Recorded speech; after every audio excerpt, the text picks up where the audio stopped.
The Trumpet Daily with Stephen Flurry.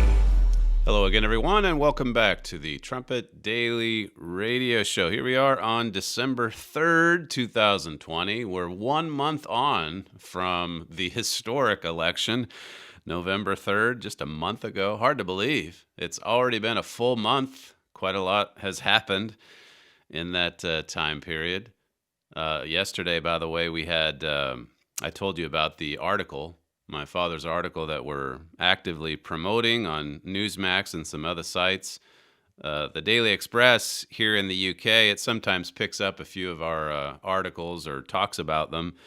But the title of the Daily Express piece, this is from last night, Donald Trump Prophecy, Bible Preacher Claims Trump Will Remain President. So there you go, by Sebastian Ketley, who seems a bit skeptical about the prophecies of Amos 7 and other passages brought out in my father's piece. But I will give him credit. He quotes from the article accurately and has quite a few quotes. The only bummer, I guess, is that he doesn't link to my father's article. So the ads that we have in Newsmax and elsewhere, of course, will send you to the piece so that you can read it. But the Daily Express is not, it just doesn't often link to us, even if they're referring to us or quoting us. So that was a bit of a disappointment. But when you think of, again, the way the world in general views the prophecies of God, even just the Bible in general. This morning, I was reading through 1 Corinthians 2. We went through it a few weeks ago in epistles class. But the passage there that talks about the vast difference between a human mind that just has exactly that, the human spirit, but doesn't have the Spirit of God. And it says that without the Spirit of God, that spiritual things or spiritual truth is foolishness. It's just foolishness to this world. And that's the way they view the prophecies of God. There's other passages in Peter and elsewhere that talk about scoffers coming in the last days. So God's church, more and more, it's already standing out. In a lot of ways, it's standing alone. As I said yesterday, it's just a small group supporting this message that's going to impact the whole world. Yes, indeed. So it's good to, whether it's positive or negative or anywhere in between, it's good to see that article getting some much-needed publicity.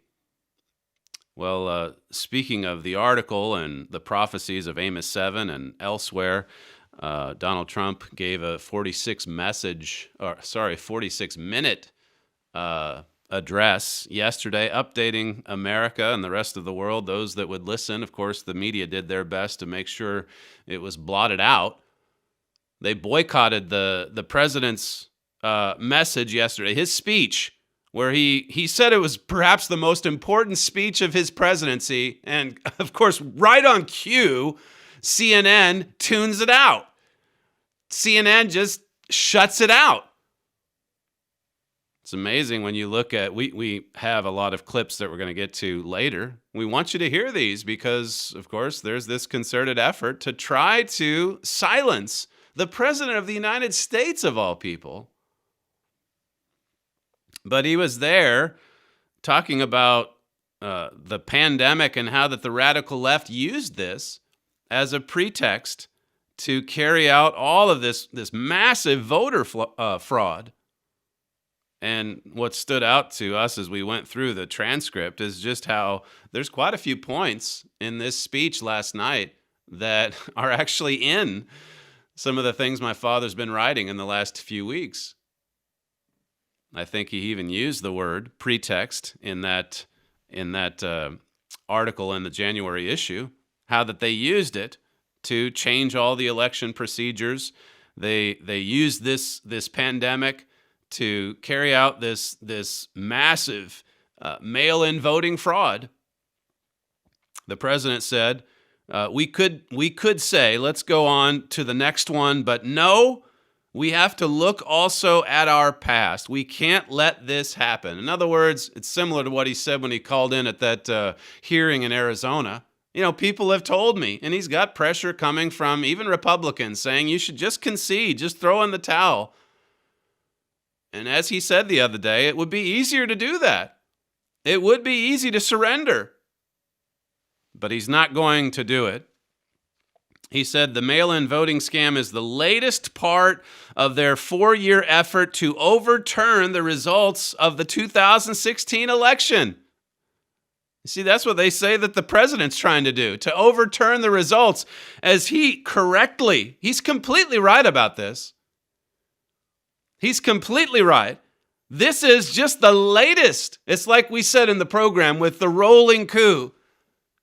This is just the latest attempt to overturn the results of 2016 and 2020. It's interesting that the president even talked about 42 European nations that in some way prohibit absentee ballots or mail-in ballots because they know it just opens the way to all kinds of fraud. And this, too, is a point that my father emphasized in his Trumpet article.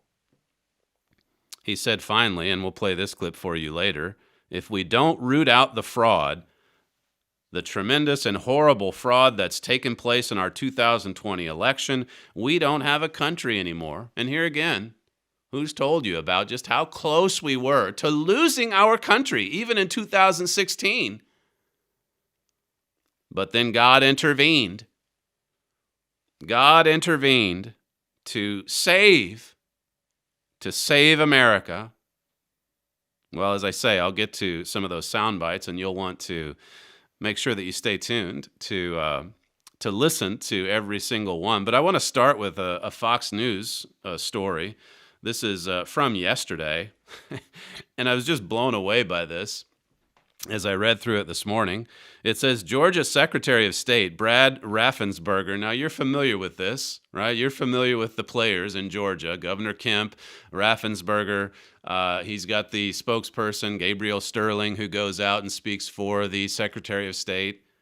But it says here, the Secretary of State, Brad Raffensperger, and I would add that the president has been just scathingly critical of all of them. They're all Republicans, and they won't get in there and investigate the voter fraud from November 3rd. So here's a story from yesterday. Secretary of State Brad Raffensperger has launched investigations into several groups, including one founded by former Georgia gubernatorial candidate Stacy Abrams, for seeking to aggressively register, quote, ineligible, out-of-state, or deceased voters before the state's January 5th Senate runoff. So we're 4 weeks out from this huge Senate race in Alabama. Both Senate seats up for grabs. And right now, of course, you know the numbers. The Republicans, they've got 50 seats. The Democrats have 48. And so the Dems are there just rubbing their hands saying, we've got Biden now in the White House. And if we can rig these two elections, we've got it. We've got a majority in the House. We'll have the majority in the Senate. And then we'll have the puppet in the White House. Now, this is amazing to me that this same Secretary of State that the President of the United States is imploring to look into all of these irregularities. How much did Joe Biden supposedly win the state by? I think 12 or 13,000 votes. And here he's already getting all of this evidence. These people, Stacy Abrams and her organizations, and the words aggressively, that's in quotes. They're aggressively harvesting ballots, looking for dead people that can cast their ballots in the election 4 weeks from now. And then we're supposed to believe that 4 weeks ago, it was totally perfect. It was just perfect. Totally secure, nothing whatever to worry about. It says Raffensperger's office on Wednesday. So this is yesterday. on Wednesday said the investigations are into groups including America Votes, Vote Forward, and the New Georgia Project. 3 groups, 3 organizations that are out there aggressively trying to illegally harvest ballots in favor of the Democrats. Well, they were founded by Abrams and some other Democratic Senate candidate. It says, listen to this, Raffensperger for weeks has issued warnings against efforts to register individuals who are ineligible to vote in Georgia's runoff elections or to encourage people to come to Georgia with the sole purpose of casting ballots. And then it quotes him, I have issued clear warnings several times to groups and individuals working to undermine the integrity of elections in Georgia through false and fraudulent registrations. I have given strong warnings, he says. That's from his statement yesterday. He says the security of Georgia's elections is of the utmost importance. Well, that's what Donald Trump's been saying. That's right. And if you've got proof of voter fraud, even 4 weeks before an election, what does it tell you about the election 4 weeks ago? The historic election, the most important presidential election in U.S. history. And all these commentators that would tell you, who was it that put Georgia in play? Well, Stacy Abrams, of course. She was bitter from her loss in 2018. She's got all of these organizations because, you see, the vote is being suppressed. That's the way the Democrats view it. The votes are being suppressed. So we've got to make sure every vote counts. Even if it's a person that's dead, make sure it gets counted. Well, now you've got these rhino Republicans that were just fine. They were just fine being pushed around by Stacy Abrams in the lead up to the November 3rd election. And now, understandably, you have all these Democrat criminals that are quite happy to move on to the next target, January 5th. And then you've got Raffensperger saying, well, hang on a second. I'm not really a huge Trump supporter, so let's get him out of the way. Biden will sort of restore some sanity, right? He'll kind of bring it back to the deep state. The swamp will be back in control, and then we can go on. And we can win some elections, and there'll be some rhino Republicans, there'll be some Democrats, but, at least if the Republicans control the Senate, there won't just be this radical turn to the left. Well, now look at what's happening. Now he's getting a little bit concerned. Well, boy, if I don't do something here, they may just take January 5th as well. Who could have possibly predicted this? Listen to this. Raffensperger said Wednesday that his office has received specific evidence that these groups have solicited voter registrations from ineligible individuals who have passed away or live out of state. He has specific evidence, to which I would say, well, no, wait a second. There is no evidence of voter fraud. There's no evidence. No evidence. If there's a little bit of evidence, surely there's not enough evidence to overturn the results of the election. Now he's got specific evidence. Well, let's see it. What is it? Are they affidavits? Are they witnesses? Are they witnesses who saw somebody sign up a dead person? Well, as we've been telling you, that is evidence. But somehow or another, if it's Donald Trump, and Rudy Giuliani, and Lynn Wood, and Sidney Powell, and Jenna Ellis, and I can't say his name, the other lawyer, their affidavits, their witnesses, they don't matter. They don't count. They're not. It's not real. There was a hearing yesterday in Michigan, another one. All these witnesses coming forward. And this poor woman who's just giving her testimony based on an affidavit, there's a Democrat congresswoman who speaks up and says, Mr. Speaker, I think that they should all be sworn under oath here because they're lying. These people are lying. And the woman, the witness said, look, I'm not lying. I would say the same thing. If you woke me up in the middle of the night, I'd say the same thing. And then Rudy Giuliani spoke up and said, well, just so that you know, well, for one, the woman said, I'd be fine to swear under oath. And then Rudy Giuliani spoke up and said, they may not be under oath at this hearing, but all of these witnesses have signed affidavits under the threat of perjury if they're lying. So here are these witnesses being badgered by Democrats, and then we're left to wonder, did they really get intimidated when they were in the counting centers? They're being intimidated in the hearings. They're being doxxed. They're being threatened. Think about those two poll worker officials from Wayne County. They were being threatened publicly. Yeah, what's your address? There was another question yesterday. This woman says, what's your name? Yeah, and your middle name? And what's your maiden name? She's just getting this witness to reveal everything about her personal information. They're totally doxing these people, hoping that they'll be harassed, hoping that they'll be threatened. So here is, now the tables have turned, you see, and Raffensperger has specific evidence of voter fraud. For what? January 5th. Well, what about November 3rd? That was perfect. It says here, I will investigate these claims thoroughly and take action against anyone attempting to undermine our elections. If only he would do that in reverse. That's like President Trump has said, I'm not going to look forward. I'm going to look back at these last few weeks, and we're going to expose this fraud.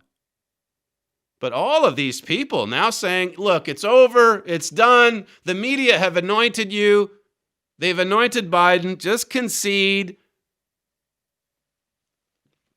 It says Raffensperger said earlier this week that America Votes is sending absentee ballot applications to people at addresses where they have not lived since 1994. You want to know how we know there was massive voter fraud in Georgia 4 weeks ago? Because of this right here. They're already doing it for the election 4 weeks ahead of us. By your fruits, you shall know them. That's what Jesus Christ said. You look at the fruits. People will say, well, but it's circumstantial and you're kind of connecting dots. Where's the direct evidence? Well, look at the fruits. He says in this Fox article, I've received specific evidence. It says here, vote forward, he said. These are all quotes from Raffensperger, the Secretary of State of Georgia, the same man who has resisted the President of the United States, the same man who says it's over. There's no fraud here. You lost. We recounted everything. You lost. It's the same man, if you can believe it. Vote forward, he said, attempted to register a dead Alabama voter, a woman, to vote here in Georgia. That's quoting Raffensperger. He also spotlighted the New Georgia Project, who sent voter registration applications to New York City. Can you believe this? And we're supposed to just go along with the hoax that Joe Biden got 81 million votes. 81 million. I just told you yesterday about this USPS truck driver who brought in hundreds of thousands of votes from New York to Pennsylvania. Then the trailer disappears, so who knows where those ballots went to? They might have gone all over the country. Crossing state lines. I mean, that's some kind of ballot harvesting. You know what? The speech that President Trump gave yesterday, this was just an ordinary article about, lesser level fraud that's in a Senate campaign coming up in a month. Now, the president on the grand stage, he gets blotted out. He gets censored. He's silenced. And you know what he said yesterday in his speech? This is a quote from him. The corrupt forces who are registering dead voters and stuffing ballot boxes are the same people who have perpetrated one phony and fraudulent hoax after another. He talks about the dead voters being registered and stuff in the ballot. The same things that Raffensperger evidently has direct evidence of for the January 5 election. But nothing, we're told, nothing improper or illegal happened in the election a month ago. That was all perfect. Here's the Secretary of State, Brad Raffensperger. I believe this is from yesterday. This is him talking not about the January 5 election. You get that in the Fox piece. But this is him talking about the November 3rd election, clip 1. And our investigators have seen no widespread fraud either. Even after this office request that President Trump try and quell the violent rhetoric being born out of his continuing claims of winning the states where he obviously lost, he tweeted out, "Expose the massive voter fraud in Georgia." This is exactly the kind of language that is at the base of a growing threat environment for election workers who are simply doing their jobs. What kind of language? Did you get that? What kind of language is putting the election officials under threat? Threats of violence? He quotes Donald Trump saying, "Expose the massive voter fraud in Georgia." Well, by that same standard, some of the quotes in that Fox piece I just read to you, those could be seen as threats. Maybe Stacy Abrams is just doing her job. Why don't you leave her alone? Show us the evidence. There's no evidence of fraud. See, I'm just playing along. This is in the same week. The same week that he's there, he's saying President Trump needs to cool off the rhetoric. He shouldn't be saying things like there's massive voter fraud. We've conducted investigations. Everything's fine. There's nothing wrong with the one we just had. But well, there is, I guess, with the one that's upcoming. Expose the massive voter fraud. This is what qualifies as violent rhetoric. Has he been observing anything the last 4 years? The people that were, putting up an assassination or a decapitation of the president on the theater stage or in the parks or on Twitter. Mark Zaid, he's the famous left-wing attorney. Right after President Trump came into office, the coup has started. First of many steps. Hashtag rebellion. Hashtag impeachment will follow ultimately. The Lincoln Project recently. Here are two attorneys attempting to help Trump overturn the will of the Pennsylvania people. Make them famous. In other words, harass them. Harass them. Threaten them if you have to. This is why some of the attorneys in Pennsylvania quit soon after November 3rd, because they were coming under threat. Think about those two Republicans on that election board in Wayne County. As I said, they had their names plastered all over the place after that Zoom call where they just said, look, we're not going to vote for certification. And then immediately you have people saying where they live, where their kids go to school. But for the president to tweet that there's massive voter fraud, that is over the top. Listen to Raffensperger's spokesperson. This is Gabriel Sterling. He's, I guess there was a commentator on TV that said Raffensperger should be shot for treason. And that's what really set this man off. Someone else, evidently a counter of some kind. There was a comment, a derogatory comment made toward them. So here now, if it's aimed at them, that's something they will not tolerate. This is Gabriel Sterling from a couple days ago, clip 2. I'm going to do my best to keep it together because it has all gone too far. All of it. It has to stop.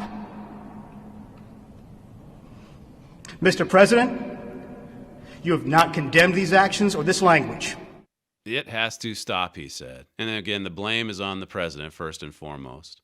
But that's some pretty good theater, by the way. He's giving Andrew Cuomo a run for his money. Cuomo better be careful because he's going to lose his Emmy next year to that man. Here they are. Here they are. And these are individuals that will not even give a proper recount. They will not even allow for an audit. They won't even allow for an investigation. No wonder there's some fiery rhetoric coming from the Trump campaign. Now, again, people say things and take things too far all the time on both sides. There's no doubt about that. But the selective outrage here and the selective investigations as well. Newt Gingrich, in speaking about Georgia yesterday on Fox, he said this, clip 3. And Georgia is just as bad as the rest of them. These various ballot boxes that the Secretary of State has been distributing have no record of when the ballots were taken out, who took them out, how they were handled. I mean, this stuff is an invitation to theft. And it's appalling to me to have a Republican Secretary of State like Raffensperger, who is clearly so thoroughly intimidated by Stacy Abrams, that the things he's doing guarantee the easiness of stealing an election. Yeah, he's exactly right. This Secretary of State has just been pushed around by Stacy Abrams. And now he's wondering, oh boy, if I'm not careful here, she may just steal the 2 Senate races as well. That's what's happening. This is from that Fox News story. Raffensperger's office also has 23 investigators working on 250 open investigations into credible claims of illegal voting and election law violations, he said. This is not for November 3. This is for January 5. He's got 250 open investigations. He's got 23 investigators looking into this. If only the presidential campaign could have gotten some of that attention. Finally, it says Raffensperger's office referenced one Fulton County resident who reported receiving 5 postcards from the new Georgia project soliciting a registration for the same dead person, and a Cherokee County resident who received a voter registration solicitation from the new Georgia project for his spouse who is ineligible to vote. A third person, according to Raffensperger's office, see, they're really investigating this. They got examples. They got evidence, right? They have evidence. He said the new Georgia project sent a voter registration solicitation to his daughter, who is not registered to vote in Georgia and had not lived in a different state for 5 years, while a fourth individual reported receiving a package of postcards at her home in New York City from the new Georgia project, encouraging people to register to vote in the Georgia Senate runoffs. Encouraging New Yorkers to go ahead and vote in the Georgia Senate runoffs. See, if you live outside the United States, I'll just fill you in on a little bit of illegal activity when it comes to votes. If you're voting for a senator in Georgia, you have to live in Georgia. You have to be a Georgian. You can't be a New Yorker. So they're sending these ballots out all over the country saying, hey, why don't you sign up? And, you can pretend you have an address in Georgia. Got a dead relative? Anybody else we can put a name on a card? And yet we're supposed to believe that everything a month ago was just perfect.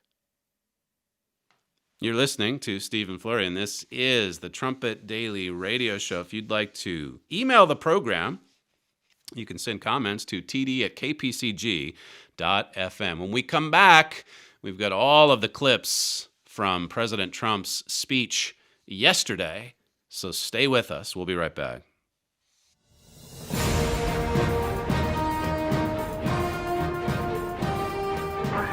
This is KPCG-FM, and this is the Trumpet Daily.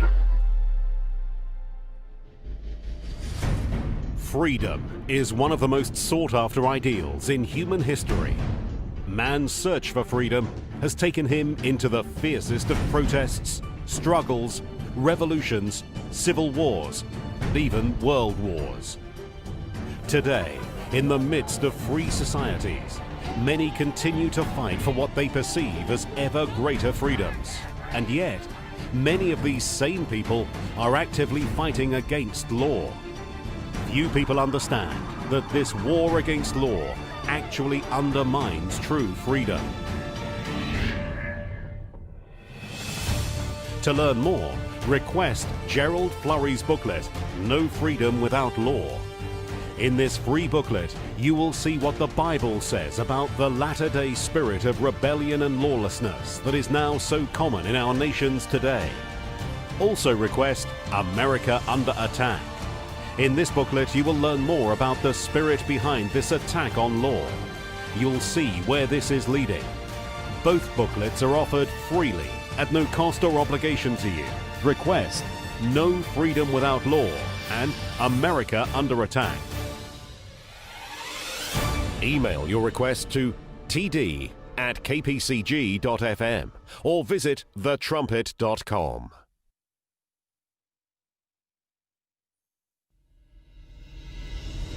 From the Philadelphia Church of God campus in Edstone, England, this is the Trumpet Daily Program with Stephen Flurry. This may be the most important speech I've ever made. For months leading up to the presidential election, we were warned that we should not declare a premature victory. We were told repeatedly that it would take weeks, if not months, to determine the winner, to count the absentee ballots, and to verify the results. My opponent was told to stay away from the election. Don't campaign. We don't need you. We've got it. This election is done. In fact, they were acting like they already knew what the outcome was going to be. They had it covered, and perhaps they did, very sadly for our country. It was all very, very strange. Within days after the election, we witnessed an orchestrated effort to anoint a winner, even while many key states were still being counted. That's from President Trump's address yesterday at the White House. He says there, well, to begin with, this is perhaps the most important speech I've ever given. And think of it, the news media, they blot it out. They pretend it didn't happen. They ridicule it. They mock it without even giving him voice, without even giving him any kind of a platform. But as he goes back over the months leading up to the election, he says it was as if they were acting like they already knew what the outcome would be. And in fact, as we've covered on this program, they were telling us exactly how it would play out. This from a media that's just they're known for getting it wrong over and over and over. And yet on this point, they got it exactly right. At least they got the narrative right and how it would play out right, because they knew their strategy. They knew their only hope was to steal the election. And so they knew there'd be a lot of strange things that go on in order to steal it. So they were out there saying ahead of time, now, America, just make sure that you know this is the way it's going. It's never been like this before, so we need to get prepared. This is how it's going to happen. A few weeks ago, I played this clip from Cheryl Atkinson, who made this same point. This is clip 16. But one thing that should make us suspicious is, to me, we were primed for the scenario. A lot of pundits and analysts that were wrong about virtually everything else were right about one thing, uncannily, that months ago they said, or they knew, that on election day that Trump would appear to win the election, but they called it a red mirage. They said that that would fade away as the votes were counted. Well, now when you hear that, you say, that sounds reasonable. We knew that was coming. But if we hadn't been primed to accept that that would be the case, it would be very suspicious to us. Yeah, it would. And you, even the montages we've been playing for you from those various cities, even the commentator, for as much as they knew, okay, yeah, it's going to be the red mirage, and then it's probably going to take a few days. But even there were weird things happening. And some of these commentators that were silent or kind of smirking a little bit or wondering what's going on. You heard Brett Baer, I believe it is, Well, they knew there was an election tonight, right? The ballot dump's supposed to be at 3 a.m., then at 5 a.m. Then you had the fake pipe burst in Atlanta. You had all these big cities calling in saying, we're going to have to take a break. We're going to have to stop counting. And then the reporters joking, well, I mean, they need to get sleep like we do. After all, there's an election almost every 4 years. All kinds of strange things, and yet we were primed for the scenario. Don't dare declare victory early, because the red mirage will soon fade away. That was about a month, what was it? A month, 2 months before the election with Axios, and then the New York Times picked it up. Yeah, here's the experts. You know the experts, the ones that always get it right. Here come the experts talking about the red mirage on election night. Here again, as a reminder, here's clip 17. The reason we talk about a red mirage is, in fact, because we believe that on election night, we are going to see Donald Trump in a stronger position than the reality actually is. We are sounding an alarm and saying that this is a very real possibility, that the data is going to show on election night an incredible victory for Donald Trump. An incredible victory. Now, how could this be? The polls all said that Biden was going to win in a landslide, right? Remember that? Remember the Wisconsin poll, the Washington Post Wisconsin poll just a few days before the election, that Biden was ahead by 17 points. So you have the polls on the one hand, and then you have these experts coming along saying, well, now it'll look like a red mirage to begin with. But that's where you just got to be patient. You've got to wait it out because, we've got those plans, the USPS trucks, the boxes of ballots, all the things that will come in at the last minute, depending on, of course, first, the figures. We'll need to know just how much. We'll need to know just how many we need to process. We had a program back in September 3rd, 2 months before the election.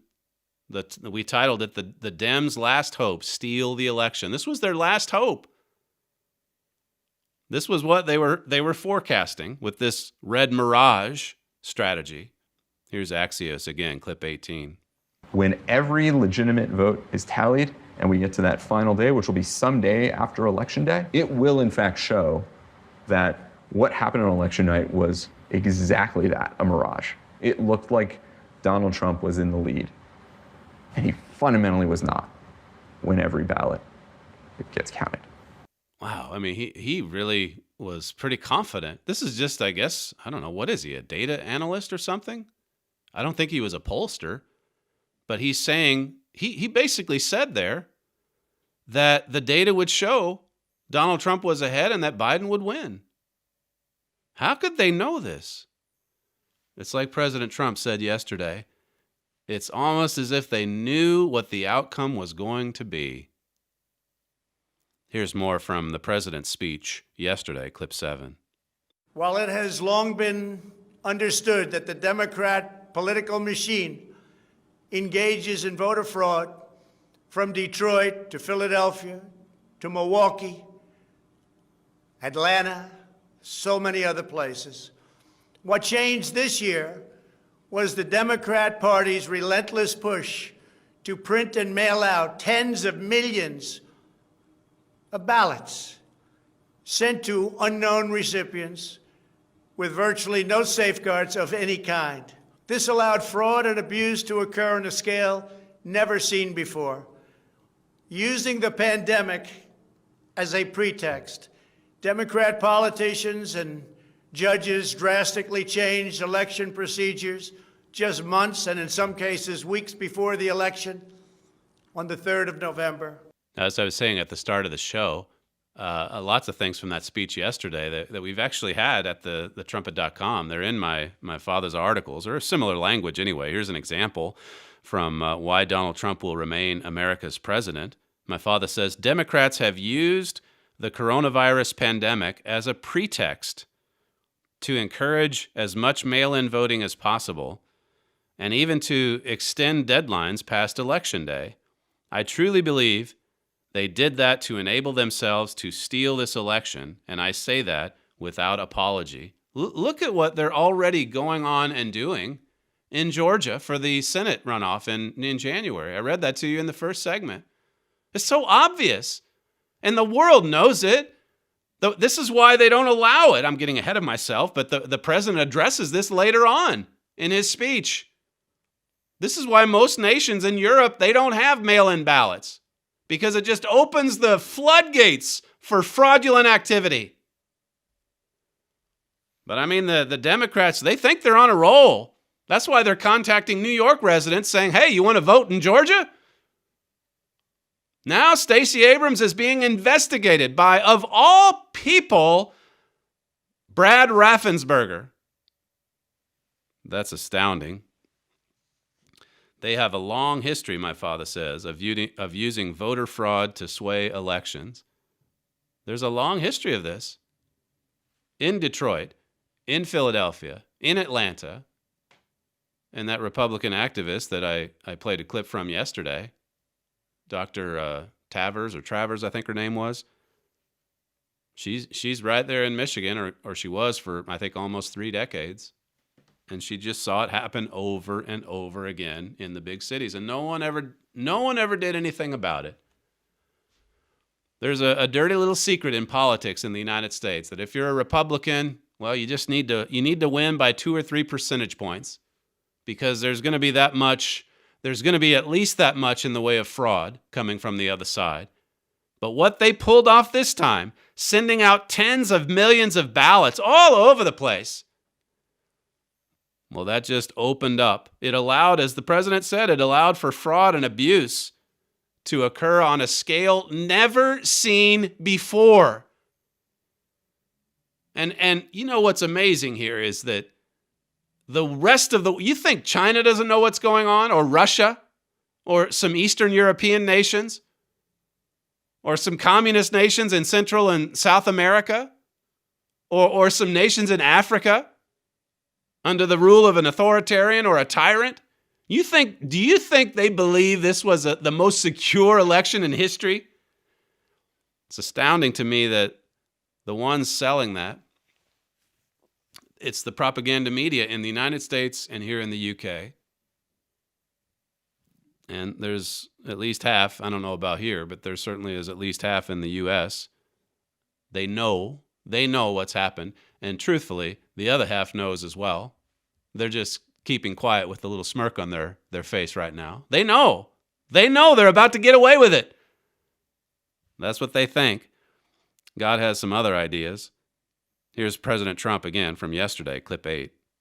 This colossal expansion of mail-in voting opened the floodgates to massive fraud. The Democrats had this election rigged right from the beginning. They used the pandemic, sometimes referred to as the China virus, where it originated, as an excuse to mail out tens of millions of ballots, which ultimately led to a big part of the fraud, a fraud that the whole world is watching. And there is no one happier right now than China. He's right. He's right. You think China's happy to have the Biden family back in action, back in business, open for business? How did the Biden family get so wealthy?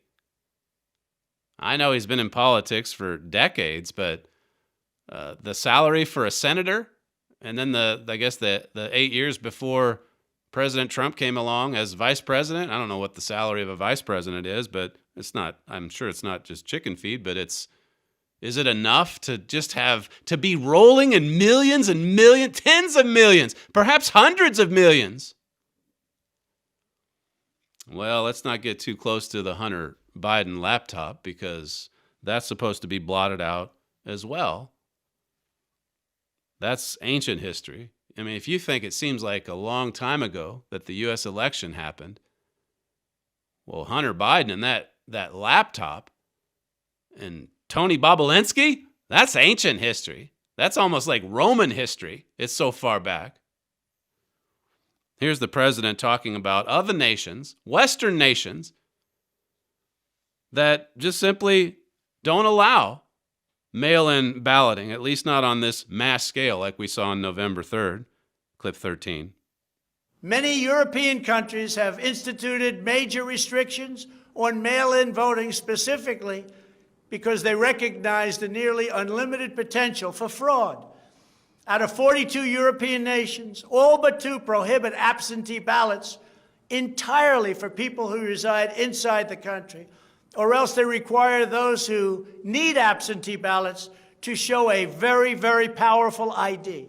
Now, I forget which article we were drawing on when we made this point at thetrumpet.com, and then my father made it, but perhaps the Trump campaign team and our staff here, our news gatherers here, are reading some of the same sources. But this is from my father's piece. Mail-in ballots open the door for terrible fraud. Did you know that among the 27 countries in the European Union, 17 ban mail-in voting except for very rare cases?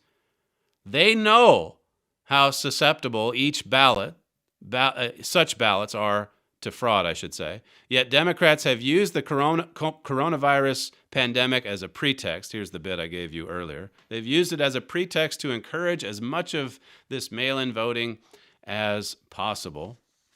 Further on, my father says this, just to segue into the next soundbite. He says a great deal of disturbing evidence has been emerging of voter irregularities and fraud, and it always favors Joe Biden. See, it always flows in the direction of the Biden campaign. Yet many Republicans and supposedly impartial journalists speak as though there's nothing to be concerned about. They say everything was above board and that Donald Trump should concede. This shows shocking naivete and delusion. Just remember what the Democrats and the leftists have done in the past. Look at the past. Look at the track record. Look at what they've been doing. It's all the proof you need. We've had just tiny little respite before the Senate runoff in January, and already you have Raffensperger's office and Fox News writing about the corruption that just carries on. We're into the next round. And truthfully, if you've watched a little bit, I don't know if this is the case across the board, but the few clips that we hunt for each day, I've seen more and more from Fox News, and we know they were in on the plan, the conspiracy on election night. And since that time, I think there's a few commentators on that network that realize they were duped, and they're beginning to see there is a lot of evidence.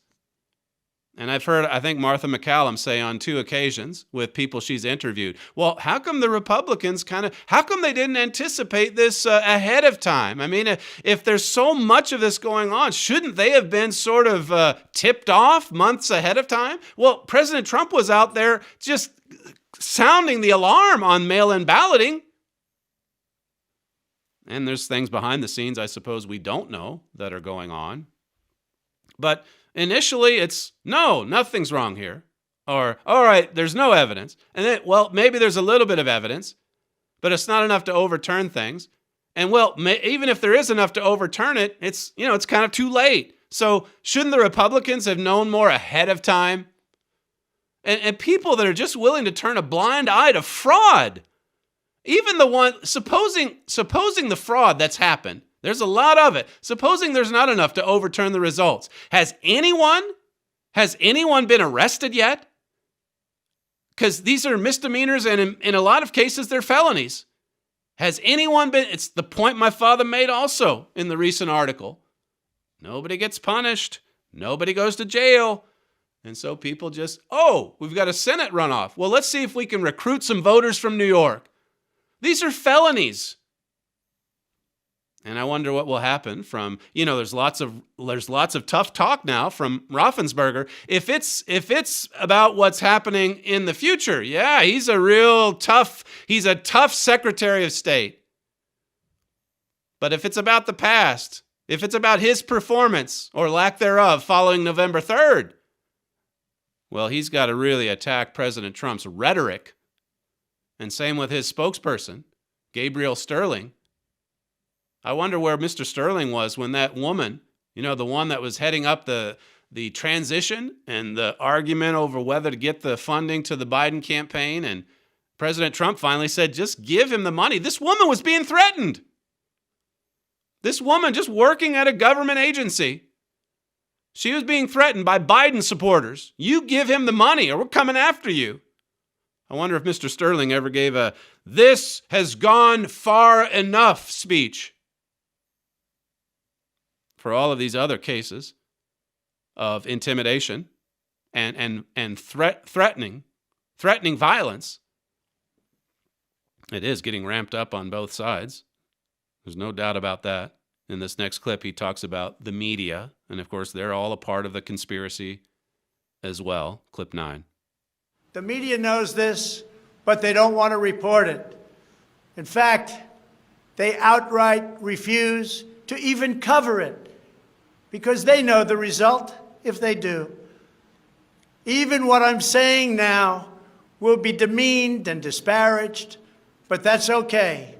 I just keep on going forward because I'm representing 74 million people, and in fact, I'm also representing all of the people that didn't vote for me.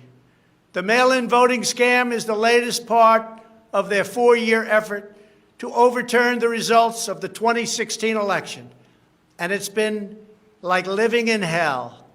Our opponents have proven many times, again and again, that they will say and do anything to get back into power.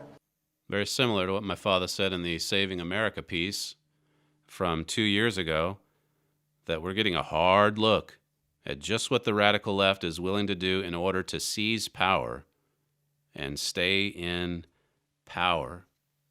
Newt Gingrich yesterday, he's on Fox News talking again about the media here and the propaganda that they're spewing out. And he said this, clip 5. The propaganda media doesn't cover the news. The propaganda media spent 5 years trying to destroy Trump. They're not about to turn around and in any way help him. So they're not going to cover anything which would in any way threaten Joe Biden. That's just a fact. It's where we are as a country. And the question is whether the judicial system and the general public override the news media bias. The Constitution is very clear. Yeah. The state legislatures, not the governor, not the Secretary of State, not the judges, the state legislatures ultimately have control of all of these electors. The media hates hearing this, but there are pathways. There definitely are pathways. There's lots of litigation going on right now. And of course, you even have these safety valves, the electors, the certification, the electors, and then it goes into Congress. The media just want November 7th to be the final determination. That's when they announced it. We'll have to prepare a montage from how excited they were on November 7th when they were patting themselves on the back. We got it. And the counting wasn't even over yet. There's still 4 House representatives races that are not finished a month on from the election. I wonder what's happening. They just happen to be in California and New York. You think they're hunting for ballots somewhere on these close races? Move ahead, Sam, to clip 12. The fraud that we've collected in recent weeks is overwhelming, having to do with our election. Everyone is saying, wow, the evidence is overwhelming when they get to see it. But really, it's too late to change the course of an election. It's too late to change the outcome. In fact, there is still plenty of time to certify the correct winner of the election. And that's what we're fighting to do. Still plenty of time, he says. I mentioned that point of composure, how that they seem to hold their composure fairly well, given that they're coming under such a fierce attack from the media, from Democrats, from everywhere. He said toward the end of his address, I had to skip a few of the clips, unfortunately, but here's what's at stake. And again, you can see just how closely this aligns with what we've written at the Trumpet, clip 15. If we don't root out the fraud, the tremendous and horrible fraud that's taken place in our 2020 election, we don't have a country anymore. We don't have a country anymore. My father said back in that 2018 piece that many people, including me, believe it would have meant an end to our constitutional republic, that if Hillary Clinton had won in 2016. And now you see just how close we are to destroying our constitutional republic. Well, that's President Trump from yesterday. I'll just refer you to my father's latest, the one that's going out in the January issue, the one that we're advertising on Newsmax, and other sites. The exact title, well, something about Donald Trump will remain president. You've seen the title. That's all we have time for on today's show. You're listening to Stephen Flurry, and this is the Trumpet Daily Radio Show. If you'd like to email the program, tdkpcg.fm. Thanks for joining us on today's show, and we'll see you tomorrow.